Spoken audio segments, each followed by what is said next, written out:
What's going on, guys, and welcome back to another episode of Career Mode. This is episode number 173, and we start today's episode off with a game against Ajax here, back in the Champions League. Obviously on the weekend we took on Toulouse and we drew the game 1 goal each at Parc des Princes, and in that game we probably should have lost, in all honesty, and lost for the second time really this season. And you know, coming into this game against Ajax, I said it was a wake-up call in that game for us, and it really was. So in this game, as you can see by my team, usually I make quite a lot of changes for midweek games, even in the Champions League, but in this game Verratti and Pastore came in, and I think those were the only changes I made. I had to make sure we had a really strong team out there, because we just could not afford to put out a weaker side against a side who would, you know, probably be stronger than Toulouse, in all honesty, and, you know, maybe lose this game. So we take on Ajax in the Champions League. Of course, halfway through the first stage of Champions League in the group stage for us, we have got 7 points after 3 games, so a pretty good start. We can't really rest on that, and the first chance did fall to us. Pastore, one of the fresh faces in the starting 11,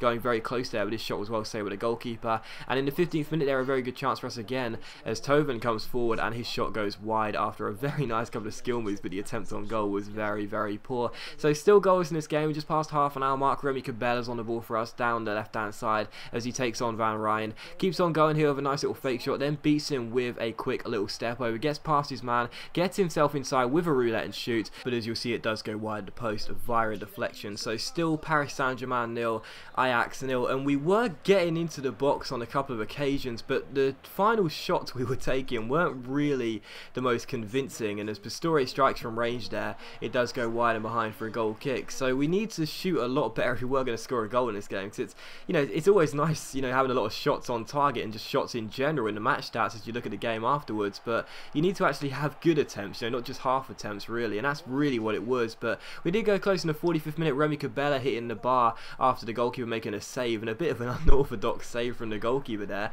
Don't even think he knew too much about it, but in the end it did ricochet off the ground and then onto the top of the bar. So still 0-0, and Ashton Gut strikes from range and it goes wide the post and behind. So yeah, in summation, in the first half, a lot of shots taken, but not really the most convincing of attempts on goal. So 10 minutes after the restart here, coming into the second half, as Pastore gets on the ball for us here, my aim was to try and get inside the box a bit more and then take the shots instead of shooting from outside the area and not having the best attempts. But even when I did go close towards the goalkeeper and towards the goal line, the shots were still quite poor. That one from Verratti went straight at the goalkeeper, and then the follow-up shot went wide. So still goalless in this game, and it was just so frustrating because I kept on getting myself into good positions, but the shots were so timid and so tame. And as you can see, Remy Cabella coming forward here in his strike from just outside the area, being saved by the goalkeeper and turned behind for a corner. It was how the game would finish. So a goalless draw against Ajax. The Dutch side do hold us to a goalless draw, and I was just so frustrated because all the attempts came to us, but they were just so poor.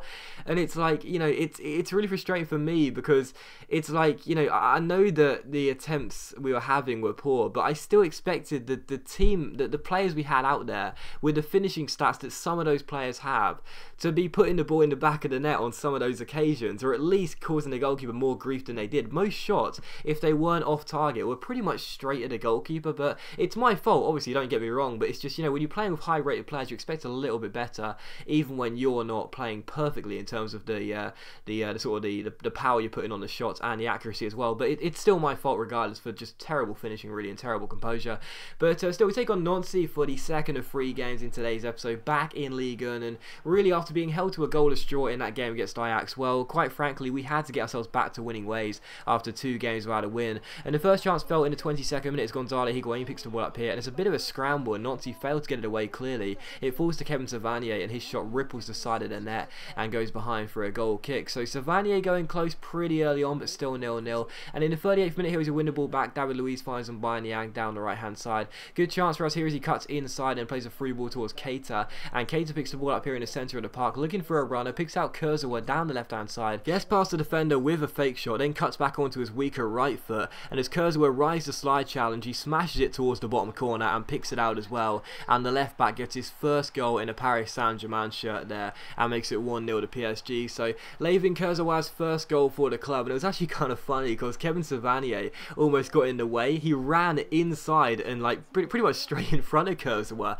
and in the end I had to wait and try and put the ball through his legs, and thankfully that's exactly what I did. It wasn't intentional obviously, but even so it did come off and it did make it 1-0. So 1-0 to PSG. In the 49th minute we went close there, a lovely cross into the box, only needed a simple touch from Anthony off the bench, but he couldn't provide it, and it was still 1-0. And in the 68th minute, we were still leading by a goal to nil in this game. As you can see, a good through ball out wide towards the goal scorer, Kurzweil here, down the left-hand side. He picks out Ezekiel Lavezzi, who plays the ball inside towards Anthony, off the bench, fake shots around his man, but the shot is well saved by the goalkeeper, and again, eventually Nancy get the ball away. So still 1-0 to Paris Saint-Germain, but most of the chances coming to us, really, we were looking very threatening. And in the 84th minute, Bovo wins us the ball back here, slides it through towards Anthony, the two subs link up, and Anthony smashes the ball in and makes it 2-0 to Paris Saint-Germain. So he came off the bench at half-time, and you know, you've seen him already in the last episode. He's a really decent striker. It's just it's hard to get him on the pitch enough, because there's just, you know, two fantastic strikers in Lacazette and Higuain playing here,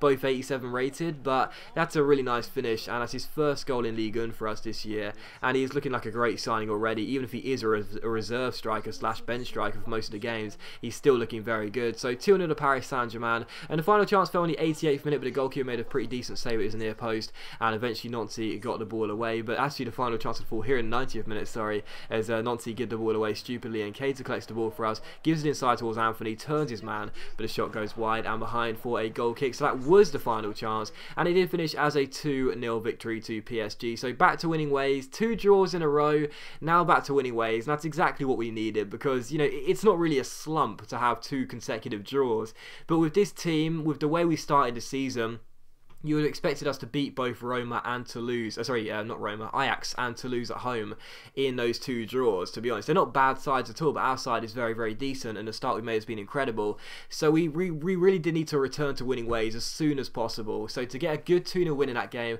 get a clean sheet as well, exactly what we wanted, and a very decent performance as well. We probably should have scored more goals, really, had my finishing been better. Still, we take on Monaco for the 3rd and final game of today's episode, and Monaco haven't really made the best of starts to the season, which is quite a surprise, because last year they finished in 3rd place, and you know, Marseille finished 2nd, but Monaco weren't too far off both Marseille and Paris Saint-Germain. So they didn't do too badly last season, but they didn't really get off to a good start this season, and just 4 minutes in after we took the lead through Lacazette, you could kind of see why. They left their top goal scorer so far this year, who they signed from Sunderland, in Michael Mandron, on the bench, and I don't know why on earth they would do that for one of the biggest games of their season, you know, in its own. But the defence there was really poor. I just played the ball forward towards Lacazette, and it's a really simple finish. So Lacazette turns it in, and it's PSG 1, Monaco 0, and just the easiest start for us, really. I couldn't have asked for an easier start. It's a simple through ball and a simple finish for Lacazette. So PSG 1, Monaco 0, and if I thought it could have got even more easier than that, well,